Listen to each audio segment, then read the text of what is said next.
when I moved to Knoxville, I wanted to be a part of a church that was passionate about three things. First thing being the gospel. I wanted a church that was centered and focused on the gospel.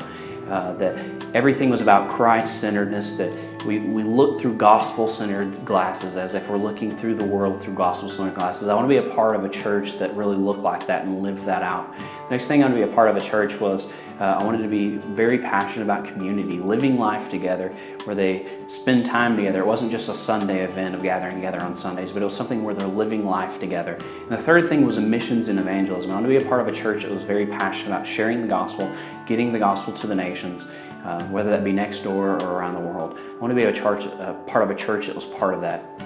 A long time ago, I heard a story about a man named Donald Barnhouse, and he was asked a very weird question. And the question he was asked was, what would a city look like if it was ruled by Satan? And the way he responded was very interesting, and it stuck with me. The way that he responded was, if a city was ruled by Satan, kids would walk up and down the streets. They would say, yes, sir, no, ma'am. Everyone would be holding hands. They would smile at each other. There would be no cursing. The bars would be completely closed, and the churches would be full every single Sunday. And then he paused for a moment, and he says, where Christ is not preached. So churches would be full every Sunday where Christ is not preached. And a long time ago when I lived in Knoxville, that was something I saw that was very much true. It's that Christianity became a thing of, you do these things and you are a Christian, you don't do these things and you're not a Christian. It became an issue of a moralism, or therapeutic moralism, if you want to think of it that way.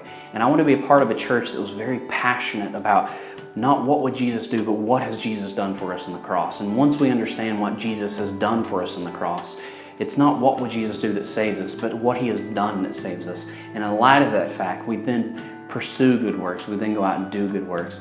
And what we envision, what we hope, and we long for in Hope Church is that our church will be a church that is passionate about the gospel, that is passionate about missions, and passionate about evangelism. We want Christ to be that which we worship. We want Christ to be the center of our congregation, the center of our worship service, and the center of our lives. I hope you guys will come join and be a part of that.